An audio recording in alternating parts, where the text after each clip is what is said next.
Cease fire ਜਿਹੜਾ president Trump ਦੇ ਕਹਿਣ ਮੁਤਾਬਕ ਉਹਨਾਂ ਨੇ ਕਰਵਾਇਆ। ਐਸ ਜੈ ਸ਼ੰਕਰ ਜਾਂ ਦੂਜੇ ਹੁਣ ਮੱਠੀ ਜ਼ੁਬਾਨ ਦੇ ਵਿੱਚ ਬੋਲਣਾ ਸ਼ੁਰੂ ਕੀਤਾ, ਨਹੀਂ ਇਹ ਦੋਨੋਂ ਪਾਸੇ ਦੀਆਂ ਫੌਜੀ ਚੀਫ ਉਹਨਾਂ ਨੇ ਕਰਵਾਇਆ। Why has India been hyphenated with Pakistan? Why did not a single country back us in condemning Pakistan? Pakistan ਨੂੰ ਕੰਡੈਮ ਤਾਂ ਕਰਨ ਜੇ ਪਾਕਿਸਤਾਨ ਨੇ ਕੀਤਾ ਹੋਏ, ਕਿਉਂਕਿ ਇੰਡੀਅਨ ਪ੍ਰੋਪੇਗੈਂਡੇ ਥੱਲੇ ਉਹ ਗਾਂ ਮੂਤਰ ਪੀਣ ਵਾਲਿਆਂ ਨੂੰ ਜਾਂ ਗੋਹਾ ਖਾਣ ਵਾਲਿਆਂ ਨੂੰ ਤਾਂ ਕਨਵਿੰਸ ਕਰ ਸਕਦੇ ਨੇ, ਲੈ ਵੀ ਲੈਣਗੇ ਵੋਟਾਂ ਉਹਨਾਂ ਦੀਆਂ, ਪਰ ਇਹ ਸਾਰੇ ਮੁਲਕਾਂ ਦੀਆਂ ਆਪਣੀਆਂ ਇੰਟੈਲੀਜੈਂਸ ਏਜੰਸੀਆਂ ਨੇ। Who asked Trump to mediate between India and Pakistan? ਕਿਹਨੇ ਕਿਹਾ ਟਰੰਪ ਨੂੰ? ਜ਼ਾਹਰ ਹੈ ਇਹਨਾਂ ਨੇ ਕਿਹਾ ਹੋਏਗਾ। 193 ਮੁਲਕਾਂ ਚੋਂ ਤਾਲਿਬਾਨ ਦੀ ਹਕੂਮਤ ਨੂੰ ਤਾਂ ਰੈਕਗਨਾਈਜ਼ ਨਹੀਂ ਕੀਤਾ ਹੋਇਆ ਕਿਸੇ ਨੇ, ਪਾਕਿਸਤਾਨ ਨੇ ਵੀ ਨਹੀਂ ਕੀਤਾ ਹੋਇਆ, ਇੰਡੀਆ ਨੇ ਵੀ ਨਹੀਂ ਕੀਤਾ ਹੋਇਆ ਕਿ ਵੀ ਉਹਦੀ ਹਮਾਇਤ ਤੋਂ ਬਿਨਾਂ ਸਾਰੀ ਦੁਨੀਆ 'ਚ ਨਿਖੜ ਜਾਣਾ। ਐਸ ਜੈ ਸ਼ੰਕਰ ਹੈ, ਇਹ ਤਾਂ ਉਹੀ ਰੋਲ ਪਲੇ ਕਰ ਰਿਹਾ ਜਿਹੜਾ ਜੈ ਚੰਦ ਨੇ ਕੀਤਾ ਸੀ। ਜਦੋਂ ਗਦਾਰੀਆਂ ਦਾ ਜ਼ਿਕਰ ਹੁੰਦਾ ਤੇ ਜੈ ਚੰਦ ਨੂੰ ਐਜ਼ ਏ ਟ੍ਰੇਟਰ ਕਿਹਾ ਜਾਂਦਾ ਕਿ ਜਿਹਨੇ ਕਿਸੇ ਫੋਰਨਰ ਨੂੰ ਸੱਦਿਆ। ਤੇ ਬੀਜੇਪੀ ਵਾਲਿਆਂ ਨੇ ਕਿਹਾ ਕਿ ਜੀ ਇਹ ਰਾਹੁਲ ਗਾਂਧੀ ਉਹ ਸਵਾਲ ਪੁੱਛ ਰਿਹਾ ਜਿਹਦੇ ਥੱਲੇ ਸਾਡੀ ਰਾਸ਼ਟਰੀ ਸੁਰੱਖਿਆ ਨੂੰ ਖਤਰਾ ਹੋ ਜਾਏਗਾ। ਉਹਨਾਂ ਨੇ ਕਿਹਾ ਜੀ ਇਹ ਮੀਰ ਜ਼ਾਫਰ ਹੈ।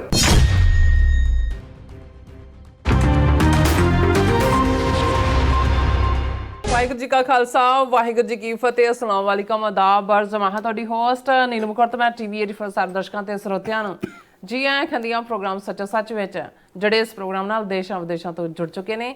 ਖਾਲਸਾ ਅਫੇਅਰ ਸੈਂਟਰ ਦੇ ਸੰਚਾਲਕ ਡਾਕਟਰ ਅਮਰਜੀਤ ਸਿੰਘ ਜੀ ਸਟੂਡੀਓ 'ਚ ਮੇਰੇ ਨਾਲ ਸ਼ਾਮਲ ਨੇ। ਉਹਨਾਂ ਨਾਲ ਗੱਲਬਾਤ ਕਰਕੇ ਅੱਜ ਦੇ ਅਹਿਮ ਇਸ਼ੂਜ਼ ਉੱਪਰ ਉਹਨਾਂ ਤੋਂ ਉਹਨਾਂ ਦਾ ਤਬਸਰਾ ਜਾਣਦੇ ਹਾਂ। ਜੀ ਡਾਕਟਰ ਸਾਹਿਬ, ਵਾਹਿਗੁਰੂ ਜੀ ਕਾ ਖਾਲਸਾ, ਵਾਹਿਗੁਰੂ ਜੀ ਕੀ ਫਤਿਹ। ਹਾਂਜੀ ਨੀਲਮ ਕੌਰ ਜੀ, ਤੁਹਾਨੂੰ ਵੀ ਤੇ ਦੁਨੀਆ ਭਰ 'ਚ ਬੈਠੇ ਸਾਡੇ ਬਹੁਤ ਹੀ ਪਿਆਰੇ ਸੋਹਣੇ ਸਿਆਣੇ ਟੀਵੀ 84 ਦੇ ਵਿਊਅਰਸ ਨੂੰ ਵੀ ਵਾਹਿਗੁਰੂ ਜੀ ਕਾ ਖਾਲਸਾ, ਵਾਹਿਗੁਰੂ ਜੀ ਕੀ ਫਤਿਹ। ਸਾਡੇ ਬਹੁਤ ਹੀ ਪਿਆਰੇ ਮੁਸਲਮਾਨ ਭੈਣਾਂ ਭਰਾਵਾਂ ਨੂੰ ਅਸਲਾਮ ਅਲੈਕਮ। ਗੰਗਾ ਜਮਨੀ ਤਹਿਜ਼ੀਬ ਦੇ ਹਿੰਦੂ ਧਵੀਆਂ ਨੂੰ ਨਮੋ ਨਮੇ ਤੇ ਬਾਕੀ ਸਭ ਨੂੰ ਆਦਾਬ।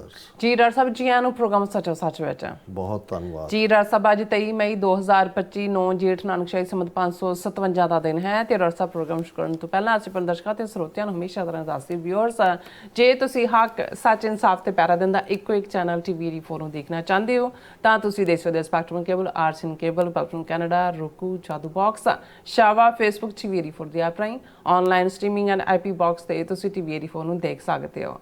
ਵਿਊਅਰਸ, ਜੇ ਤੁਸੀਂ ਟੀਵੀ 84 ਨਾਲ ਜੋ ਪ੍ਰੋਗਰਾਮ ਸੱਚੋ ਸੱਚ ਨਾਲ ਫੇਸਬੁੱਕ ਰਾਹੀਂ ਜੁੜੇ ਹੋ ਤਾਂ ਇਸ ਨੂੰ ਵੱਧ ਤੋਂ ਵੱਧ ਲਾਈਕ ਕਰੋ ਤੇ ਸ਼ੇਅਰ ਕਰੋ ਅਤੇ ਨਾਲ ਹੀ YouTube ਤੇ ਸਬਸਕ੍ਰਾਈਬ ਵੀ ਕਰੋ। ਇਹ ਵੀ ਦੱਸ ਜੀ ਕਿ ਤੁਸੀਂ ਟੀਵੀ 84 ਦੀ ਐਪ ਨੂੰ ਐਂਡਰੋਇਡ ਐਂਡ ਐਪ ਸਟੋਰ ਤੇ ਡਾਊਨਲੋਡ ਕਰਕੇ ਜੋ ਟੀਵੀ 84 ਦੀ ਲਾਈਵ ਸਟ੍ਰੀਮ ਹੈ ਇਸ ਨੂੰ ਤੁਸੀਂ 24 ਆਵਰਸ ਦੇਖ ਸਕਦੇ ਹੋ। ਸੋ ਵਿਊਅਰਸ, ਪ੍ਰੋਗਰਾਮ ਦੀ ਸ਼ੁਰੂਆਤ ਕਰਨ ਜਾ ਰਹੇ ਹਾਂ। ਇਸ ਵੀਕ ਦਾ ਅਖੀਰਲਾ ਪ੍ਰੋਗਰਾਮ ਕਰਨ ਜਾ ਰਹੇ ਹਾਂ ਔਰ ਅਰਦਾਸ ਤੇ ਦੁਆ ਕਰਾਂਗੇ ਜਿਹੜਾ ਤੁਹਾਡਾ ਵੀਕਐਂਡ ਹੈ ਬਹੁਤ ਹੀ ਵਧੀਆ ਗੁਜ਼ਰੇ। ਸੋ ਵਿਊਅਰਸ, ਪ੍ਰੋਗਰਾਮ ਦੀ ਸ਼ੁਰੂਆਤ ਕਰਾਂਗੇ ਅੱਜ ਦੀ ਸਪਾਂਸਰਸ਼ਿਪ ਦੇ ਵਾਲੇ ਨਾਲ ਕਿ ਅੱਜ ਦੀ ਪ੍ਰੋਗਰਾਮ ਸੱਚੋ ਸੱਚ ਨੂੰ ਸਪਾਂਸਰ ਕੀਤਾ ਗਿਆ ਹੈ ਆਸਟ੍ਰੇਲੀਅਨ ਸਿੱਖ ਵੱਲੋਂ। ਸੋ ਇਹਨਾਂ ਨੇ ਟੀਵੀ 84 ਦੀ ਸ਼ਲਾਘਾ ਕੀਤੀ ਹੈ ਔਰ ਸਿੱਖ ਕੌਮ ਦੀ ਚੜ੍ਹਦੀ ਕਲਾ ਦੀ ਅਰਦਾਸ ਕੀਤੀ ਹੈ। ਸੋ ਅੱਜ ਦੀ ਸਪਾਂਸਰਸ਼ਿਪ ਲਈ ਅਸੀਂ ਆਸਟ੍ਰੇਲੀਅਨ ਸਿੱਖ ਦਾ ਤਹਿ ਦਿਲ ਤੋਂ ਧੰਨਵਾਦ ਕਰਦੇ ਹਾਂ। ਤੁਹਾਨੂੰ ਵੀ ਅਪੀਲ ਤੇ ਬੇਨਤੀ ਕਰਦੇ ਹਾਂ ਕਿ ਤੁਸੀਂ ਪ੍ਰੋਗਰਾਮ ਸੱਚੋ ਸੱਚ ਨੂੰ ਵੱਧ ਤੋਂ ਵੱਧ ਸਪਾਂਸਰ ਕਰੋ। ਸਪਾਂਸਰਸ਼ਿਪ ਲਈ ਤੁਸੀਂ ਸਾਨੂੰ ਕਾਲ ਕਰ ਸਕਦੇ ਹੋ ਸਾਡੇ ਫੋਨ ਨੰਬਰ ਤੇ 5166191984। ਸੇਮ ਨੰਬਰ ਤੇ WhatsApp ਕਰ ਸਕਦੇ ਹੋ। ਤੁਸੀਂ ਸਾਨੂੰ ਈਮੇਲ ਵੀ ਕਰ ਸਕਦੇ ਹੋ info@tv84.tv ਤੇ। ਸੋ ਵਿਊਅਰਸ, ਪਹਿਲੇ ਸੈਗਮੈਂਟ ਦੇ ਵਿੱਚ ਆਪਾਂ ਗੱਲਬਾਤ ਕਰਨ ਜਾ ਰਹੇ ਹਾਂ ਭਾਰਤ ਤੇ ਪਾਕਿਸਤਾਨ ਦੇ ਵਾਲੇ ਨਾਲ ਕਿ ਭਾਰਤ ਤੇ ਪਾਕਿਸਤਾਨ ਵਿਚਾਲੇ ਹੋਈ ਜਿਹੜੀ ਸੰਖੇਪ ਮੁੱਠਭੇੜ ਵਿੱਚ ਜਿੱਥੇ ਭਾਰਤੀ ਫੌਜ ਨੂੰ ਮੂੰਹ ਦਿਖਾਣੀ ਪਈ ਉੱਥੇ ਕੋਈ ਵੀ ਦੇਸ਼ ਭਾਰਤ ਦੇ ਨਾਲ ਨਹੀਂ ਖੜਿਆ। ਸੋ ਆਪੋਜੀਸ਼ਨ ਨੇਤਾ ਰਾਹੁਲ ਗਾਂਧੀ ਨੇ ਸਪਸ਼ਟ ਤੌਰ ਤੇ ਕਿਹਾ ਹੈ ਕਿ ਭਾਰਤ ਦੀ ਫੋਰਨ ਪਾਲਿਸੀ ਦਾ ਪੂਰੀ ਤਰ੍ਹਾਂ ਜਨਾਜ਼ਾ ਜਿਹੜਾ ਨਿਕਲਿਆ। ਉਸਨੇ ਵਿਦੇਸ਼ ਮੰਤਰੀ ਐਸ ਜੈ ਸ਼ੰਕਰ ਦੀ ਤੁਲਨਾ ਬੀਤੇ ਇਤਿਹਾਸ ਦੇ ਗੱਦਾਰ ਜੈ ਚੰਦ ਨਾਲ ਕੀਤੀ ਹੈ ਜਿਸ ਨੇ ਕਿ ਮੁਹੰਮਦ ਗੋਰੀ ਨੂੰ ਭਾਰਤ ਤੇ ਹਮਲਾ ਕਰਨ ਦਾ ਸੱਦਾ ਦਿੱਤਾ ਸੀ। ਸੋ ਇਸ ਬਾਰੇ ਆਪਾਂ ਗੱਲਬਾਤ ਕਰਨ ਜਾ ਰਹੇ ਹਾਂ। ਸੋ ਅਸੀਂ ਚਾਹਾਂਗੇ ਕਿ ਤੁਸੀਂ ਇਸੇ ਤਰ੍ਹਾਂ ਬੜੇ ਰਹਿਣਾ ਦੇਖਣ ਸੁਣਨ ਲਈ ਤੁਹਾਡਾ ਸਭ ਦਾ ਬਹੁਤ ਬਹੁਤ ਸ਼ੁਕਰੀਆ। ਜੀ ਡਾਕਟਰ ਸਾਹਿਬ, ਕੀ ਕਹਿਣਾ ਚਾਹੋਗੇ? ਸਭ ਤੋਂ ਪਹਿਲਾਂ ਤਾਂ ਅਸੀਂ ਆਸਟ੍ਰੇਲੀਅਨ ਸਿੱਖ ਕੌਂਸਲ ਉਹਨਾਂ ਦਾ ਸ਼ੁਕਰੀਆ ਅਦਾ ਕਰਦੇ ਹਾਂ ਕਿ ਜਦੋਂ ਅਸੀਂ ਆਸਟ੍ਰੇਲੀਆ ਦੇ ਟ੍ਰਿਪ 'ਤੇ ਗਏ ਤੇ ਜਿੱਥੇ ਉਹਨਾਂ ਨੇ ਹੀ ਬਹੁਤ ਸਾਰੇ ਗੁਰਦੁਆਰਿਆਂ 'ਚ ਸਾਡੇ ਬੋਲਣ ਦਾ ਪ੍ਰਬੰਧ ਕੀਤਾ, ਸੰਗਤ ਨਾਲ ਇੰਟਰੈਕਸ਼ਨ ਦਾ ਪ੍ਰਬੰਧ ਕੀਤਾ, ਖਾਸ ਤੌਰ 'ਤੇ ਯੂਥ ਦੇ ਨਾਲ ਜਿਹੜੇ ਨੇ 1-to-1 ਸੈਸ਼ਨ ਕਰਵਾਏ। ਉੱਥੇ ਭਵਿੱਖ ਦੇ ਵਿੱਚ ਟੀਵੀ 84 ਦੇ ਨਾਲ ਰਲ ਕੇ ਪੰਥਕ ਏਜੰਡੇ ਨੂੰ ਅੱਗੇ ਤੋਰਨ ਦਾ ਐਲਾਨ ਵੀ ਕੀਤਾ ਔਰ ਉਸ ਦੇ ਵਿੱਚ ਫਾਈਨੈਂਸ਼ੀਅਲ ਹੈਲਪ ਵੀ ਸ਼ਾਮਲ ਹੈ। ਬਹੁਤ ਸਾਰੇ ਗੁਰਦੁਆਰੇ ਐਗਜ਼ੈਕਟ ਨੰਬਰ ਮੇਰੇ ਕੋਲ ਨਹੀਂ ਹੈ, ਲੇਕਿਨ ਇਸ ਵੇਲੇ ਆਸਟ੍ਰੇਲੀਅਨ ਸਿੱਖ ਕੌਂਸਲ, ਜਿਵੇਂ ਅਸੀਂ ਅਮਰੀਕਾ ਦੇ ਵਿੱਚ ਦੇਖਦੇ ਹਾਂ ਕਿ ਅਮਰੀਕਨ ਸਿੱਖ ਗੁਰਦੁਆਰਾ ਪ੍ਰਬੰਧਕ ਕਮੇਟੀ ਹੈ ਜਾਂ ਈਸਟ ਕੋਸਟ ਸਿੱਖ ਕੋਆਰਡੀਨੇਸ਼ਨ ਕਮੇਟੀ ਹੈ, ਇਵੇਂ ਹੀ ਇੱਕ ਨੈਟਵਰਕ ਬਣਦਾ ਜਾ ਰਿਹਾ ਹੈ। ਕਿਉਂਕਿ ਮੈਲਬਰਨ ਔਰ ਇਸ ਦੇ ਆਲੇ ਦੁਆਲੇ ਦੇ ਗੁਰਦੁਆਰਾ ਸਾਹਿਬਾਨ ਤਾਂ ਇਸ ਦੇ ਅੰਬਰੇਲਾ ਥੱਲੇ ਨੇ, ਪਰਥ ਦੇ ਵਿੱਚ ਵੀ ਹੈ, ਲੇਕਿਨ ਇਹ ਆਸਟ੍ਰੇਲੀਆ ਲੈਵਲ ਦੇ ਉੱਤੇ, ਕਿਉਂਕਿ ਅਸੀਂ ਜਦੋਂ ਆਸਟ੍ਰੇਲੀਆ ਦੇ ਗੁਰਦੁਆਰਿਆਂ ਦਾ ਜ਼ਿਕਰ ਕੀਤਾ ਸੀ ਤੇ ਆਲਮੋਸਟ 79 ਗੁਰਦੁਆਰੇ ਆਸਟ੍ਰੇਲੀਆ ਦੇ ਵਿੱਚ ਨੇ। ਔਰ ਜਿਹੜੀ ਗੱਲ ਖਾਸ ਤੌਰ ਤੇ ਮੈਲਬਰਨ ਦੇ ਗੁਰਦੁਆਰਾ ਸਾਹਿਬਾਨ ਦੇ ਵਿੱਚ ਮੈਂ ਮਹਿਸੂਸ ਕੀਤੀ ਕਿ ਬਹੁਤ ਸਾਰੇ ਜਿਹੜੇ ਨੇ ਹਿਊਜ ਕੰਪਲੈਕਸ ਨੇ 20 ਏਕੜ ਦੇ ਵਿੱਚ ਸਥਿਤ, ਜਿੱਥੇ ਕਿ ਯੂਥ ਦੀ ਐਕਟੀਵਿਟੀ, ਉਹ ਭਾਵੇਂ ਸਪੋਰਟਸ ਰਿਲੇਟਡ ਹੋਏ, ਸ਼ਸਤਰ ਵਿਦਿਆ ਹੋਏ, ਗੁਰਮਤ ਵਿਦਿਆ ਹੋਏ, ਉਸ ਦੇ ਉੱਤੇ ਖਾਸਾ ਐਮਫੈਸਿਸ ਹੈ। ਔਰ ਅਸੀਂ ਇਹ ਹੋਪ ਕਰਦੇ ਹਾਂ ਕਿ ਆਸਟ੍ਰੇਲੀਅਨ ਸਿੱਖ ਕੌਂਸਲ ਦੇ ਸਹਿਯੋਗ ਨਾਲ ਅਸੀਂ, ਕਿਉਂਕਿ ਇਸ ਸਾਰੇ ਪੀਰੀਅਡ 'ਚ ਜਿੱਥੇ ਆਸਟ੍ਰੇਲੀਆ ਦੇ ਵਿੱਚ ਆਲਰੇਡੀ ਆਸਟ੍ਰੇਲੀਆ ਅਮੰਗਸ 5 ਕੰਟਰੀਜ਼ ਜਿਹੜੀਆਂ ਜਿਨ੍ਹਾਂ ਦਾ 1945 ਦੇ ਵਿੱਚ ਜਿਹੜਾ ਸਮਝੌਤਾ ਹੋਇਆ ਇੰਟੈਲੀਜੈਂਸ ਸ਼ੇਅਰਿੰਗ ਦਾ, ਉਸ ਦਾ ਵੀ ਇੱਕ ਐਡਵਾਂਟੇਜ ਹੈ, ਕਿਉਂਕਿ ਜਿਹੜੀ ਐਕਟੀਵਿਟੀ ਅਮਰੀਕਾ, ਕੈਨੇਡਾ, UK ਔਰ ਦੇ ਵਿੱਚ ਹੋਏਗੀ, ਆਸਟ੍ਰੇਲੀਆ, ਨਿਊਜ਼ੀਲੈਂਡ, ਉਸ ਦੇ ਵਿੱਚ ਬਹੁਤ ਪੋਟੈਂਸ਼ੀਅਲ ਹੈ। ਔਰ ਬੜੀ ਤੇਜ਼ੀ ਨਾਲ ਸਿੱਖ ਪਾਪੂਲੇਸ਼ਨ ਆਲਮੋਸਟ 300% ਪਿਛਲੇ 3-4 ਸਾਲ 'ਚ ਵਧੀ ਹੈ। ਆਲਮੋਸਟ 6 ਲੱਖ ਦੇ ਨੇੜੇ ਤੇੜੇ ਇਸ ਵੇਲੇ ਆਸਟ੍ਰੇਲੀਆ 'ਚ ਸਿੱਖ ਨੇ ਔਰ ਉਹਨਾਂ ਨੇ ਆਪਣਾ ਜਿੱਥੇ ਧਾਰਮਿਕ ਤੌਰ ਦੇ ਉੱਤੇ ਕਾਫੀ ਆਪਣਾ ਆਧਾਰ ਬਣਾਇਆ, ਖਾਸ ਤੌਰ ਤੇ ਖਾਲਿਸਤਾਨ ਦੀ ਐਕਟੀਵਿਟੀ ਨੂੰ ਲੈ ਕੇ। ਔਰ ਗੁਰਦੁਆਰਾ ਕ੍ਰੇਗਬਰਗ ਤੋਂ ਜਦੋਂ ਖਾਲਿਸਤਾਨ ਡੇ ਦੀ ਰੈਲੀ ਨਿਕਲੀ, ਮੇਰੇ ਲਈ ਇਹ ਖੁਸ਼ੀ ਵਾਲੀ ਗੱਲ ਸੀ ਕਿ ਬਹੁਤ ਵਾਰ ਅਸੀਂ ਜਿਹੜੇ ਐਗਜ਼ਿਸਟਿੰਗ ਨਗਰ ਕੀਰਤਨ ਹੁੰਦੇ ਨੇ ਉਹਨਾਂ ਦੇ ਵਿੱਚ ਤਾਂ ਖਾਲਿਸਤਾਨ ਦੇ ਝੰਡੇ ਜਾਂ ਨਾਅਰੇ ਜਾਂ ਕਾਰੇ ਹੁੰਦੇ ਨੇ, ਲੇਕਿਨ ਹਜ਼ਾਰਾਂ ਦੀ ਗਿਣਤੀ ਦੇ ਵਿੱਚ ਸਿੱਖ ਨੌਜਵਾਨਾਂ ਦਾ, ਕਾਰਾਂ ਦਾ, ਗੱਡੀਆਂ ਦਾ ਕਾਫਲਾ ਗੁਰਦੁਆਰਾ ਕ੍ਰੇਗਬਰਗ ਤੋਂ ਮੀਰੀ ਪੀਰੀ ਆਇਆ ਔਰ ਜਿਹੜਾ ਐਕਸਕਲੂਸਿਵ ਖਾਲਿਸਤਾਨ ਡੇ ਨੂੰ ਹੀ ਸਮਰਪਿਤ ਰੈਲੀ ਸੀ। ਸੋ ਉੱਥੇ ਬਹੁਤ ਵੱਡਾ ਸਪੋਰਟ ਬੇਸ ਹੈ ਖਾਲਿਸਤਾਨ ਦਾ ਵੀ। ਔਰ ਜ਼ਾਹਰ ਹੈ ਵੀ TV 84 ਪਿਛਲੇ ਆਲਮੋਸਟ 13 ਸਾਲਾਂ ਤੋਂ ਇਸ ਪਿੰਡ ਦੇ ਵਿੱਚ ਅਸੀਂ ਕੰਮ ਕੀਤਾ ਕਿ ਜਿਹਦੇ ਨਾਲ ਗਲੋਬਲ ਵਾਇਸ, ਜਦੋਂ ਅਸੀਂ TV 84 ਦਾ ਸਾਡਾ logo he global vice of Punjab ਹੈ ਜੀ। ਸੋ ਅਸੀਂ ਨਾ ਸਿਰਫ ਲਹਿੰਦੇ ਪੰਜਾਬ ਦੇ ਆਪਣੇ ਵੀਰਾਂ ਭੈਣਾਂ ਦੇ ਨਾਲ ਸੰਪਰਕ ਕਰਨ 'ਚ ਕਾਮਯਾਬ ਹੋਏ हैं ਔਰ ਇਹੀ ਕਾਰਨ ਹੈ ਕਿ ਸਾਡੀ ਵਿਊਅਰਸ਼ਿਪ ਦਾ ਇੱਕ ਕਾਫੀ ਪ੍ਰਭਾਵਸ਼ਾਲੀ ਹਿੱਸਾ ਜਿਨ੍ਹਾਂ ਤੋਂ ਸਾਨੂੰ ਪੂਰੀ ਆਊਟਪੁੱਟ ਵੀ ਮਿਲਦੀ ਹੈ ਸਾਡੇ ਪਾਕਿਸਤਾਨੀ ਭੈਣਾਂ ਭਰਾਵਾਂ ਦਾ, ਜਿਹੜੇ ਭਾਵੇਂ ਪਾਕਿਸਤਾਨ ਬੇਸਡ ਨੇ ਜਾਂ ਈਵਨ ਯੂਰਪ ਜਾਂ ਅਮਰੀਕਾ ਜਾਂ ਦੂਸਰੇ 'ਚ ਰਹਿੰਦੇ ਨੇ ਔਰ ਉਹਨਾਂ ਦੇ ਵਿੱਚ ਬਹੁਤ ਜ਼ਿਆਦਾ ਗੁੱਡਵਿਲ ਹੈ। ਔਰ ਇਹ ਸਾਰਾ ਜਿਹੜਾ 72 ਘੰਟੇ ਦਾ ਡਰੋਨ ਔਰ ਮਿਸਾਈਲ, ਇਹਨੂੰ ਯੁੱਧ ਕਹੋ, ਮੁੱਠਭੇੜ ਕਹੋ, ਐਨਕਾਊਂਟਰ ਕਹੋ, ਭਾਰਤ ਪਾਕਿਸਤਾਨ ਵਿਚਾਲੇ ਸੀ। ਇਸ ਦੇ ਵਿੱਚ ਮੈਂ ਸਮਝਦਾ ਹਾਂ ਵੀ ਜਿਹੜਾ ਰੋਲ ਸਿੱਖ ਕੌਮ ਨੇ, ਡਾਇਸਪੋਰਾ ਸਿੱਖ ਕਮਿਊਨਿਟੀ ਨੇ ਪਲੇ ਕੀਤਾ ਜਾਂ ਪੰਜਾਬ ਦੇ ਸਿੱਖਾਂ ਨੇ ਵੀ ਕੀਤਾ, ਕਿਉਂਕਿ ਮੈਨੂੰ ਯਾਦ ਹੈ ਕਿ ਅਸੀਂ ਜਦੋਂ 12-13 ਸਾਲ ਪਹਿਲਾਂ ਇਸ ਲਾਈਨ ਦੇ ਉੱਤੇ ਐਡਵੋਕੇਸੀ ਸ਼ੁਰੂ ਕੀਤੀ ਤਾਂ ਸਾਡੇ ਆਪਣਿਆਂ 'ਚ ਇੱਕ ਤਬਕਾ ਸਾਨੂੰ ਕਦੇ ਸਿੱਖ ਲਾਮੀਆਂ ਕਹਿੰਦਾ ਸੀ, ਸਿੱਖ ਇਸਲਾਮੀਆਂ, ਔਰ ਕਈ ਜਿਹੜੇ ਨੇ ਉਹ ਬੀਤੇ ਇਤਿਹਾਸ ਦੀਆਂ ਕਹਾਣੀਆਂ ਸੁਣਾ ਕੇ ਸਾਨੂੰ ਵਰਜਿਤ ਕਰਦੇ ਸੀ। ਕੁਛ ਜਿਹੜਾ ਜਿਸ ਕਿਸਮ ਦਾ ਇੱਕ ਹਿੰਦੂਤਵੀ ਪ੍ਰੋਪੇਗੈਂਡਾ ਜਾਂ ਬ੍ਰਾਹਮਣਵਾਦੀ ਪ੍ਰੋਪੇਗੈਂਡੇ ਨੇ ਜੋ ਸਾਡਾ ਮਾਈਂਡਸੈਟ ਬਣਾਇਆ ਹੋਇਆ ਸੀ, ਖਾਸ ਤੌਰ ਤੇ 47 ਤੋਂ ਬਾਅਦ ਦੀ ਜਨਰੇਸ਼ਨ ਜਿਹੜੀ ਕਿ ਬਿਲਕੁਲ ਹੀ ਇੰਡੀਅਨ ਪ੍ਰੋਪੇਗੈਂਡੇ ਦਾ ਸ਼ਿਕਾਰ ਹੋਈ।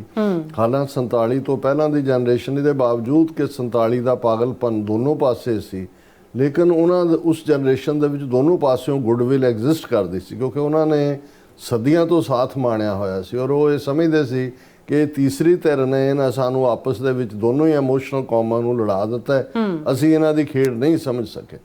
ਪਰ ਅਸੀਂ ਜਿੱਥੇ ਇੱਕ 47 ਤੋਂ ਪ੍ਰਾਇਰ ਦੀ ਰਿਲੇਸ਼ਨਸ਼ਿਪ ਸੀ, ਉੱਥੋਂ ਹੀ ਜਿਹਨੂੰ ਕਹਿੰਦੇ ਨੇ ਟੂ ਪਿਕ ਅਪ ਦਾ ਥਰੈਡ, ਔਰ ਅਸੀਂ ਕੋਸ਼ਿਸ਼ ਕੀਤੀ ਕਿ ਉਸ ਧਾਗੇ ਨੂੰ ਜੋੜਿਆ ਜਾਏ ਔਰ ਉਸ ਦਾ ਮੈਂ ਸਮਝਦਾ ਹਾਂ ਵੀ ਜਿਹੜਾ ਨਤੀਜਾ ਹੈ, ਬੇਸ਼ੱਕ ਅੱਜ ਜਦੋਂ ਅਸੀਂ ਇੰਟਰਨੈਸ਼ਨਲ ਪਲੇਟਫਾਰਮ ਤੇ ਦੇਖਦੇ ਹਾਂ ਕਿ ਉਹੀ ਧਿਰਾਂ ਜਿਹੜੀਆਂ ਸਾਨੂੰ ਪ੍ਰੋ ਪਾਕਿਸਤਾਨ ਹੋਣ, ਕੁਛ ਤਾਂ ISI ਦੇ ਏਜੰਟ ਹੋਣ ਦੇ ਲਕਬ ਵੀ ਦਿੰਦੀਆਂ ਸੀ। ਗੈਰ ਤਾਂ ਕਰਦੇ ਹੀ ਹੁੰਦੇ ਨੇ, ਇੰਡੀਅਨ ਸਿਸਟਮ ਤੋਂ ਗਿਲਾ ਨਹੀਂ ਹੈ, ਉਹ ਆਪਣਿਆਂ ਦਾ ਹੀ ਹਾਲ ਸੀ।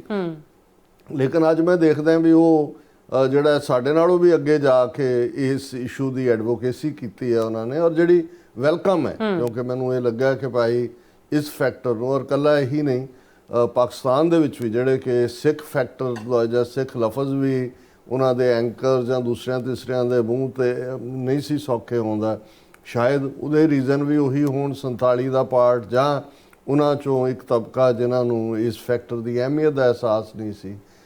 ਇਸ ਪਿਛਲੇ 1 ਮਹੀਨੇ 'ਚ 22 ਅਪ੍ਰੈਲ ਤੋਂ ਅਸੀਂ 22 ਮਈ ਜਾਂ 23 ਮਈ ਅੱਜ ਹੈ, ਹਾਂ, ਜੇ ਅਸੀਂ ਦੇਖੀਏ ਤੇ ਉਹਨਾਂ ਨੇ ਵੀ ਖੁੱਲ੍ਹ ਕੇ ਜਿੱਥੇ ਸਿੱਖਾਂ ਦੀ ਤਾਰੀਫ ਕੀਤੀ, ਉਹਨਾਂ ਨੇ ਕੋਸ਼ਿਸ਼ ਕੀਤੀ ਅੱਡ-ਅੱਡ ਉਹਨਾਂ ਦੇ ਜਿਹੜੇ ਐਂਕਰ ਨੇ ਔਰ ਵੱਡੇ ਪ੍ਰੋਗਰਾਮ, ਕਿ ਕਦੇ ਕਿਸੇ ਸਿੱਖ ਨੂੰ ਕਿਤੇੋਂ ਲਿਆ ਲਾਈਨ ਤੇ, ਕਦੇ ਕਿਤੇ ਲਿਆ, ਔਰ ਈਵਨ ਪਾਕਿਸਤਾਨ ਦੀ ਪਾਰਲੀਮੈਂਟ 'ਚ ਖਲੋ ਕੇ, ਸ਼ਾਇਦ ਮੈਨੂੰ ਬੀਬੀ ਦਾ ਨਾਂ ਨਹੀਂ ਪਤਾ, ਮੈਮ MP, ਉਹਨੇ ਸਿੱਖ ਕੌਮ ਦਾ ਸ਼ੁਕਰੀਆ ਅਦਾ ਕੀਤਾ ਕਿ ਭਾਈ ਉਹ ਇਸ ਮੁਸ਼ਕਲ ਦੀ ਘੜੀ ਦੇ ਵਿੱਚ ਸਾਡੇ ਨਾਲ ਖਲੋਤੇ ਨੇ। ਇਹ ਬਹੁਤ ਵੱਡੀ ਗੱਲ ਹੈ। ਔਰ ਜਦੋਂ ਈਵਨ ਭਾਰਤੀ ਸਿਸਟਮ ਨੂੰ ਲੱਗਾ ਕਿ ਬਈ ਇਹ ਇਸ ਵਾਰ ਅਸੀਂ ਨਾ ਸਿੱਖਾਂ ਦੀ ਲਾਇਲਟੀ ਸਾਨੂੰ ਮਿਲੀ, ਨਾ ਉਹ ਜਿਹੜਾ ਚੱਕਵੀਆਂ ਜਿਹੀਆਂ ਗੱਲਾਂ ਆਪਣੇ ਉਸ ਕਿਸਮ ਦੇ ਜਿਹੜੇ ਨੇ ਪੇਡ ਲੋਕਾਂ ਤੋਂ ਕਰਵਾਉਂਦੇ ਸੀ, ਤੇ ਉਹਨਾਂ ਨੇ ਦਰਬਾਰ ਸਾਹਿਬ ਦੀ ਕਹਾਣੀ ਕਾਢ ਲਈ ਕਿ ਜੀ ਲੈਫਟੀਨੈਂਟ ਜਨਰਲ ਤੋਂ ਕਹਾਤਾ ਕਿ ਜੀ ਉੱਥੇ ਅਸੀਂ ਇੱਕ ਗਨ ਫਿੱਟ ਕਰਨੀਆਂ ਪਈਆਂ, ਕਿਉਂਕਿ ਉਹਨਾਂ ਦੇ ਸਾਨੂੰ ਖੁਫੀਆ ਜਾਣਕਾਰੀ ਮਿਲੀ ਸੀ ਕਿ ਦਰਬਾਰ ਸਾਹਿਬ ਦੇ ਉੱਤੇ ਜਿਹੜਾ ਹਮਲਾ ਹੋਣਾ, ਹਾਲਾਂ ਕਿਉਂਕਿ ਨਾ ਕੋਈ ਗਨ ਲੱਗੀ ਸੀ, ਨਾ ਇਸ ਕਿਸਮ ਦੀ ਕੋਈ ਲਾਈਨ ਸੀ। ਬਾਅਦ 'ਚ ਆਰਮੀ ਮੁੱਕਰੀ, ਉਹਨਾਂ ਨੇ ਹੋਰ ਆਪਣੀ ਉਹਨੂੰ ਕੱਚੀ ਕਰਾਈ ਜਿਹਨੂੰ ਕਹਿੰਦੇ ਨੇ। ਲੇਕਿਨ ਇਸੇ ਪੀਰੀਅਡ 'ਚ ਪਾਕਿਸਤਾਨ ਦੇ ਫੋਰਨ ਆਫਿਸ ਨੇ ਇਸ ਨੂੰ ਮੁਕੰਮਲ ਤੌਰ ਤੇ ਡਿਨਾਈ ਕੀਤਾ ਕਿ ਭਾਈ ਇਸ ਕਿਸਮ ਦਾ ਕੋਈ ਵੀ ਪਾਰਟ ਜਿਹੜਾ, ਔਰ ਈਵਨ ਪਹਿਲੀ ਸਟੇਜ ਤੇ ਜਦੋਂ ਇੰਡੀਆ ਨੇ ਪਾਬੰਦੀਆਂ ਲਾਈਆਂ, ਇੰਡਸ ਵੈਲੀ ਜਿਹੜੀ ਇੰਡਸ ਵਾਟਰ ਟ੍ਰੀਟੀ ਵੀ ਕੈਂਸਲ ਕੀਤੀ, ਪਾਕਿਸਤਾਨ ਨੇ ਕਰਤਾਰਪੁਰ ਦਾ ਕੋਰੀਡੋਰ ਨਾ ਬੰਦ ਕਰਨ ਦੀ ਗੱਲ ਕੀਤੀ ਸੀ, ਅਜੇ ਤੱਕ ਵੀ ਹੁਣ ਅੱਡ-ਅੱਡ ਬਹਾਨੇ, ਔਰ ਫਿਰ ਇੰਡੀਆ ਨੂੰ ਲੱਗਾ ਕਿ ਵੀ ਇਹਨੂੰ ਸਾਰਿਆਂ ਨੂੰ ਕਿਵੇਂ ਕਾਊਂਟਰ ਕਰੀਏ। ਉਹਨਾਂ ਨੇ 8-10 ਜਿਹੜੇ ਨੇ, ਜਿਹਦੇ 'ਚ ਸਿੱਖ ਨੌਜਵਾਨ ਵੀ ਸ਼ਾਮਲ ਨੇ, ਬੀਬੀ ਜੋਤੀ ਮਲਹੋਤਰਾ ਜਿਹੜੀ ਟਰੈਵਲ ਵੀਲੌਗ ਲਿਖਦੀ ਸੀ, ਉਸ ਨੂੰ ਵੀ ਕਿ ਜੀ ਇਹ ਜਸੂਸੀ ਕਰ ਰਹੇ ਨੇ। ਸੋ ਕਹਿਣ ਦਾ ਮਤਲਬ ਇਹ ਹੈ ਕਿ ਦੇਖੋ, ਬਹੁਤ ਵਾਰ ਜਿਸ ਚੀਜ਼ ਦੇ ਵਿੱਚ ਦਮ ਹੁੰਦਾ ਹੈ, ਬਿਲਕੁਲ, ਜਿਸ ਦੇ ਵਿੱਚ ਇੱਕ ਨਜ਼ਰੀਆ ਹੁੰਦਾ ਹੈ ਇਮਾਨਦਾਰੀ ਵਾਲਾ, ਬੇਸ਼ੱਕ ਟੂ ਬਿਗਿਨ ਵਿਦ ਉਹ ਥਾਟ ਕਿੰਨਾ ਵੀ ਅਨਪੋਪੂਲਰ ਲੱਗੇ, ਉਹ ਅਲਟੀਮੇਟਲੀ ਫਰੂਟ ਯੀਲਡ ਕਰਦਾ ਹੈ। ਔਰ ਉਹ ਅਸੀਂ ਦੇਖਿਆ ਕਿ ਭਾਈ ਇਸ ਸ਼ਾਰਟ ਟਾਈਮ ਦੇ ਵਿੱਚ ਜਿਹੜੀਆਂ ਸਾਂਝਾਂ ਦੀ ਗੱਲ ਹੈ, ਹਾਲਾਂ ਇਹਦੇ 'ਚ ਕੋਈ ਸ਼ੱਕ ਨਹੀਂ ਹੈ ਕਿ ਕੁਛ ਜਿਹੜੀ ਬਿਟਰਨੈਸ, ਜਿਹੜੇ ਜਾਲੀ ਜਿਹੇ ਕਿਸਮ ਦੇ ਪੰਜਾਬ ਵੱਲੋਂ ਗਏ ਹੋਏ ਵੀਲੌਗਰ ਜਾਂ ਟਰੈਵਲ ਕਪਲ ਤੇ ਫਲਾਣੇ ਜਿਹੜੇ ਪਾਕਿਸਤਾਨੀਆਂ ਦੀ ਮੇਜ਼ਬਾਨੀ ਵੀ ਮਾਣਦੇ ਰਹੇ, ਉਹਨਾਂ ਦੇ ਚੈਨਲਸ ਤੇ ਬੈਠ ਕੇ ਬੜੀਆਂ ਤਾਰੀਫਾਂ ਦੂਜੇ ਕਰਦੇ ਰਹੇ, ਪਰ ਕਿਉਂਕਿ ਜਿਹੜੇ ਉਹ ਕੱਚੇ ਨੇ, ਕਿਤੇ ਨਾ ਕਿਤੇ ਖੌਫ ਦੇ ਵਿੱਚ ਵੀ ਨੇ, ਉਹਨਾਂ ਨੇ ਜਿਹੜਾ ਇਹ ਰੋਲ ਇਸ ਪੀਰੀਅਡ 'ਚ ਕੁਛ ਨੇ ਅਦਾ ਕੀਤਾ ਕਿ ਵੀ ਨੈਗੇਟਿਵਿਟੀ ਉਹ ਵੀ ਐਕਸਪੋਜ਼ ਹੋਏ।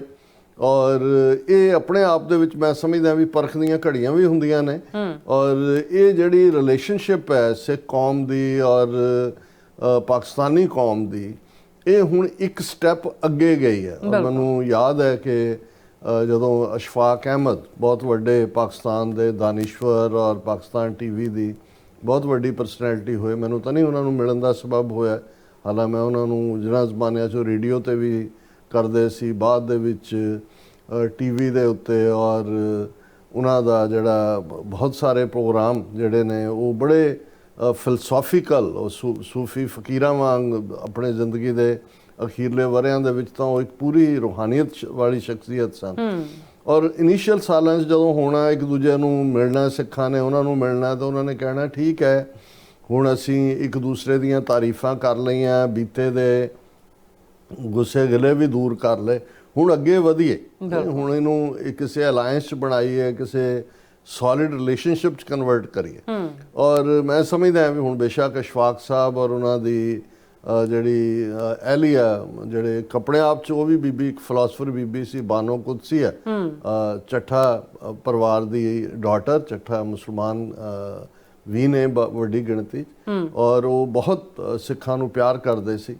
ਔਰ ਉਹਨਾਂ ਨੇ ਵੀ ਜਦੋਂ ਇਹ ਕਹਿਣਾ, ਉਹਨਾਂ ਨੇ ਕਹਿਣਾ ਵੀ ਅੱਲਾਹ ਤਾਲਾ ਕਰੇ ਕਦੇ ਇਹ ਦੋਵੇਂ ਕੌਮਾਂ ਜਿਹੜੀਆਂ ਇੱਕ ਨਜ਼ਰੀਏ ਵਾਲੀਆਂ ਨੇ, ਇੱਕ ਰੱਬ 'ਚ ਯਕੀਨ ਕਰਨ ਵਾਲੀਆਂ, ਸਾਡੀਆਂ ਸਾਂਝਾਂ ਹੋਰ ਵਧਣ। ਸੋ ਮੈਨੂੰ ਲੱਗਦਾ ਹੈ ਕਿ ਵੀ ਇਹ ਜਦੋਂ ਅਸੀਂ ਸਿੱਖਾਂ ਦੇ ਤੀਸਰੀ ਧਿਰ ਵਜੋਂ ਉਭਾਰ ਦੀ ਗੱਲ ਕਰਦੇ ਹਾਂ, ਉਸ ਦੇ ਨਾਲ ਇਹ ਜਿਹੜੀ ਸਾਂਝ ਹੈ, ਇਸ ਜਿਹੜੀ 72 ਘੰਟੇ ਦੀ ਮੁੱਠਭੇੜ ਹੈ, ਇਸ ਦਾ ਇੱਕ ਇਹਨੂੰ ਕੋਈ ਬਾਈ ਪ੍ਰੋਡਕਟ ਵੀ ਕਹਿ ਸਕਦਾ ਹੈ, ਪਰ ਮੈਂ ਸਮਝਦਾ ਵੀ ਸਾਡੇ ਲਈ ਇਹ ਇੱਕ ਬੜਾ ਵੱਡਾ ਇੱਕ ਅਚੀਵਮੈਂਟ ਵਾਲਾ ਪਾਰਟ ਵੀ ਹੈ ਕਿ ਸਿੱਖਾਂ ਨੇ ਜਿੱਥੇ ਫਰਮਨੈਸ ਦੇ ਨਾਲ ਆਪਣਾ ਤੀਸਰੀ ਧਿਰ ਹੋਣ ਦਾ ਸਬੂਤ ਦਿੱਤਾ ਹੈ, ਉੱਥੇ ਜਿਹੜਾ ਹੈ ਪਾਕਿਸਤਾਨ ਦੇ ਵਿੱਚ ਵੀ ਇੱਕ ਤਬਕਾ ਜਿਹੜਾ ਇਹ ਸਮਝਦਾ ਸੀ ਕਿ ਭਾਈ ਤੁਸੀਂ ਨਹੀਂ ਇਹ ਅਲਟੀਮੇਟਲੀ ਇਹਨਾਂ ਨੇ ਉਧਰ, ਹਾਲਾਂਕਿ ਇਹਦੇ 'ਚ ਕੋਈ ਸ਼ੱਕ ਨਹੀਂ ਹੈ ਕਿ ਵੀ ਇਹ ਇੱਕ ਜਿਹੜਾ ਤਬਕਾ ਅਜੇ ਵੀ ਜਿਨ੍ਹਾਂ ਨੇ ਜਿਹੜੇ ਇੰਡੀਅਨ ਲਾਇਲਿਸਟ ਜਾਂ ਡਰ ਦੇ ਪੱਖੋਂ ਜਾਂ ਦੂਜੇ ਉਸ ਕਿਸਮ ਦੇ ਰਹਿਣਗੇ, ਲੇਕਿਨ ਸਿੱਖ ਕਮਿਊਨਿਟੀ ਦਾ ਜਿਹੜੀ ਕਿ ਅੱਗੇ ਹੋ ਕੇ ਜਿਨ੍ਹਾਂ ਨੂੰ ਪਾਕਿਸਤਾਨ ਦੇ ਖਿਲਾਫ 65-71 ਦੀਆਂ ਜੰਗਾਂ ਦੇ ਵਿੱਚ ਰਾ ਮਟੀਰੀਅਲ ਵਾਂਗ ਵਰਤਿਆ ਜਾਂਦਾ ਸੀ, ਇਸ ਵਾਰ ਸਿੱਖਾਂ ਨੇ ਉਹ ਰਾ ਮਟੀਰੀਅਲ ਬਣਨ ਤੋਂ ਨਾ ਕੀਤੀ। ਸੋ ਇਹ ਜਿਹੜੀ ਜਦੋਂ ਮੈਂ ਸਾਂਝ ਦੀ ਗੱਲ ਕਰਦਾ, ਈਵਨ ਆਸਟ੍ਰੇਲੀਆ ਦੀਆਂ ਸਾਡੀਆਂ ਸਿੱਖ ਜਥੇਬੰਦੀਆਂ ਵੀ ਜਿਹੜੀ ਐਕਟੀਵਿਟੀ ਕਰਦੀਆਂ ਨੇ, ਉਹਨਾਂ ਦਾ ਵੀ ਯਤਨ ਹੁੰਦਾ ਹੈ ਕਿ ਵੀ ਉਹ ਫੈਲੋ ਆਰਗੇਨਾਈਜੇਸ਼ਨਸ, ਉਹ ਕਸ਼ਮੀਰੀਆਂ ਦੀਆਂ ਹੋਣ, ਪਾਕਿਸਤਾਨੀਆਂ ਦੀਆਂ ਹੋਣ। ਜਿਵੇਂ ਮਾਂ ਬੋਲੀ ਦਿਵਸ ਦੇ ਉੱਤੇ ਪਰਥ ਦੇ ਵਿੱਚ ਜਿਹੜਾ ਸਮਾਗਮ ਹੁੰਦਾ, ਉਹਦੇ 'ਚ ਉਹਨਾਂ ਦੀ ਕੋਸ਼ਿਸ਼ ਹੁੰਦੀ ਹੈ ਕਿ ਦੂਸਰੇ ਪਾਸੇ ਜਿਹੜੇ ਮਾਂ ਬੋਲੀ ਪੰਜਾਬੀ ਨਾਲ ਜੁੜੇ ਹੋਏ ਨੇ ਉਹਨਾਂ ਨੂੰ ਵੀ ਨਾਲ ਲਿਆ ਜਾਏ। ਸੋ ਗੱਲ ਜਿਹੜੀ ਹੈ ਇਹ ਅੱਗੇ ਵਧੀ ਹੈ, ਇਹਨੂੰ ਹੋਰ ਵਧਾਉਣ ਦੀ ਲੋੜ ਹੈ।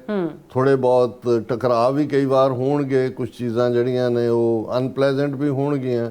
ਸੋਸ਼ਲ ਮੀਡੀਆ ਇੱਕ ਐਸਾ ਪਲੇਟਫਾਰਮ ਹੈ ਜਿਹਦੇ ਥੱਲੇ ਕੋਈ ਵੀ ਗੁੰਮਨਾਮ ਕਿਸੇ ਪਾਸਿਓਂ ਬੈਠਿਆ ਜਿਹੜਾ ਹੈ ਉਹ ਇੱਕ ਦੂਜੇ ਦੇ ਉੱਤੇ ਜਦੋਂ ਚਿੱਕੜ ਸੁੱਟਣ ਦੀ ਲਾਈਨ ਸ਼ੁਰੂ ਹੁੰਦੀ ਹੈ, ਫਿਰ ਕਈ ਵਾਰ ਦੂਸਰੇ ਵੀ ਹੋਲਡ ਨਹੀਂ ਕਰ ਪਾਉਂਦੇ ਬਿਨਾਂ ਇਹ ਜਾਣੇ। ਔਰ ਇਸ ਤੇ ਅਸੀਂ ਇਹ ਜ਼ਰੂਰ ਕਵਾਂਗੇ ਵੀ ਇਸ ਗੱਲ ਨੂੰ ਕਨਫਰਮ ਕਰ ਲਿਆ ਜਾਣਾ ਚਾਹੀਦਾ ਜਦੋਂ ਵੀ ਕੋਈ ਸੋਸ਼ਲ ਮੀਡੀਆ ਤੇ ਕਿਸੇ ਇਸ਼ੂ ਨੂੰ ਲੈ ਕੇ ਡਿਬੇਟ ਹੁੰਦੀ ਹੈ। ਨਹੀਂ ਤਾਂ ਹਾਲ ਤਾਂ ਇਹੀ ਹੈ ਕਿ ਵੀ ਕੋਈ ਬੰਦਾ ਜਿਹੜਾ ਉਸ ਨੂੰ ਤੁਰੇ ਜਾਂਦੇ ਨੂੰ ਕਿਸੇ ਨੇ ਕਿਹਾ ਕੁੱਤਾ ਭੌਂਕਦਾ ਸੀ, ਕੁੱਤਾ ਦੌੜਿਆ, ਕਹਿੰਦਾ ਕੁੱਤਾ ਤੇਰਾ ਕੰਨ ਲੈ ਗਿਆ, ਉਹ ਪੱਥਰ ਲੈ ਕੇ ਉਹਦੇ ਮਗਰ ਦੌੜ ਰਿਹਾ, ਤੇ ਦੂਜੇ ਨੇ ਉਹਨੂੰ ਜਾ ਕੇ ਉਹ ਬੰਦਾ ਇੱਕ ਹੋਰ ਟੱਕਰਿਆ, ਉਹਨੇ ਕਿਹਾ ਵੀ ਕੀ ਕਰ ਰਹੇ, ਕਹਿੰਦਾ ਵੀ ਕੁੱਤਾ ਲੈ ਗਿਆ ਮੇਰਾ ਕੰਨ। ਉਹ ਦੇਖਦਾ ਕਹਿੰਦਾ ਤੇਰਾ ਕੰਨ ਤਾਂ ਤੇਰੇ ਨਾਲ ਹੀ ਲੱਗਾ ਹੋਇਆ। ਸੋ ਮਤਲਬ ਇਹ ਹੈ ਕਿ ਵੀ ਬਹੁਤ ਵਾਰ ਸੋਸ਼ਲ ਮੀਡੀਆ ਨੇ ਉਸ ਕਿਸਮ ਦਾ ਮਾਹੌਲ ਬਣਾ ਦਿੱਤਾ ਹੈ ਕਿ ਕਿੱਥੋਂ ਕੋਈ ਗੱਲ ਓਰੀਜੀਨੇਟ ਹੋਈ ਉਹਨੂੰ ਬਿਨਾਂ ਜਾਣੇ, ਔਰ ਇਹ ਅਸੀਂ ਸੋਸ਼ਲ ਮੀਡੀਆ ਤੇ ਟਕਰਾਅ ਸਿੱਖੀ ਦੇ ਨਾਂ ਥੱਲੇ, ਇਸਲਾਮ ਦੇ ਨਾਂ ਥੱਲੇ ਵੀ ਬੀਤੇ 'ਚ ਦੇਖਿਆ।